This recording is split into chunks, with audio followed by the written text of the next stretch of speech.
De Vachon. Merci, Monsieur le Président. Le pont de l'autoroute 25 a été privatisé par PPP pour sa construction, son entretien et son opération. La compagnie privée se rembourse avec le péage sur le pont. Le trafic sur le pont augmente d'année en année, gonflant ainsi les profits de la compagnie de PPP et aussi le retour au MTQ provenant du péage. Ce sont des dizaines de millions qui ont été payés par les utilisateurs à la compagnie. La hausse de ses profits par le trafic ne lui suffit pas.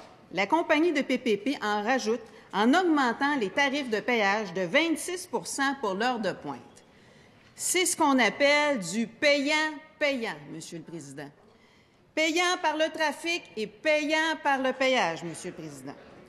Hier, le ministre des Transports a approuvé par décret l'augmentation de 26 Est-ce que le ministre des Transports peut nous justifier comment il a pu autoriser une telle aberration?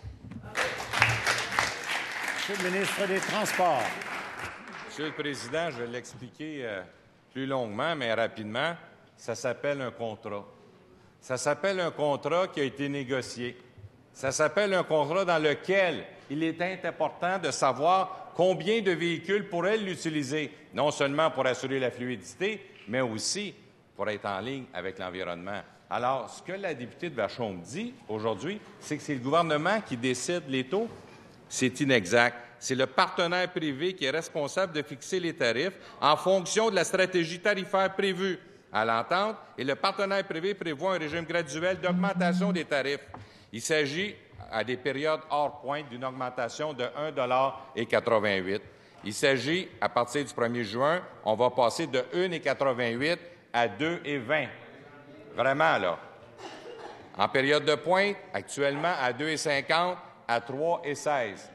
Je ne sais pas où la catastrophe, Monsieur le Président, mais il faut se rappeler une chose. Quand on fait des contrats, puis on a des préoccupations environnementales et des préoccupations de fluidité, il faut juste les respecter. C'est ça qu'on fait, Monsieur le Président. Bravo. Première complémentaire, Mme la députée de Vachon. Merci, Monsieur le Président. Je comprends que le ministre est d'accord. Je comprends que le ministre, contrat signé par l'ancien gouvernement libéral de M. Charest, un contrat tout croche qui fait en sorte que les profits augmentent avec le trafic, mais en plus, on va augmenter les profits par le péage pour la fluidité. Est-ce que le Parti libéral est en train de nous dire qu'il crée deux sortes d'infrastructures? Une infrastructure où il n'y aura pas de trafic pour les riches, puis des infrastructures avec du trafic pour la classe? Monsieur le ministre des Transports. De toute évidence, Monsieur le Président, il manque encore un peu d'informations. Il faudrait que la députée de Vachon sache que, évidemment, ce projet-là est un franc succès. Et ça nous a permis d'augmenter l'efficacité de quoi? Du transport collectif, Monsieur le Président. Est-ce que la députée de Vachon me dit qu'elle est contre le transport collectif? C'est ce qu'elle nous dit, là. Parce qu'il faut se rappeler qu'une voie réservée pour les autobus y est disponible et ces derniers peuvent l'emprunter sans coût supplémentaire. On peut utiliser du transport collectif sans coût supplémentaire. Et elle se lève pour m'interpeller là-dessus. Monsieur le Président, il faut faire ses devoirs. Deuxième complémentaire, Mme la députée de Vachon. Donc, je vois que le ministre des Transports persiste et signe, est en train de nous dire qu'il va continuer dans cette ligne-là, de dire qu'on va continuer à augmenter les tarifs pour diminuer le trafic sur le pont de la 25 et, à ce moment-là, envoyer le trafic ailleurs. Parce qu'on s'entend, ça n'a rien à voir avec l'environnement, là. Le ministre, il est à côté de ces plaques, là. Ça n'a rien à voir avec l'environnement. Le trafic va juste aller ailleurs sur les autres ponts. Augmenter le trafic sur les autres ponts, Monsieur le Président.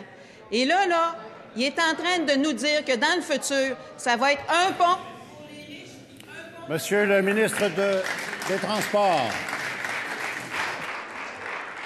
En fait, ce qu'elle a saisi, Monsieur le Président, c'est qu'effectivement, on voudrait envoyer les gens dans le transport collectif. Je pensais que c'était un de ses souhaits. Je pensais aussi qu'on pouvait graduellement gérer une situation comme celle-là lorsqu'on a un contrat et qu'on permet aux gens d'utiliser du transport collectif sans frais additionnels. Ça, c'est pas une bonne nouvelle. Puis est-ce qu'elle est contre qu'on devienne, évidemment, davantage vert au Québec et qu'on y autorise les voitures électriques branchables? Est-ce qu'elle est contre qu'elle se lève et qu'elle nous le dise?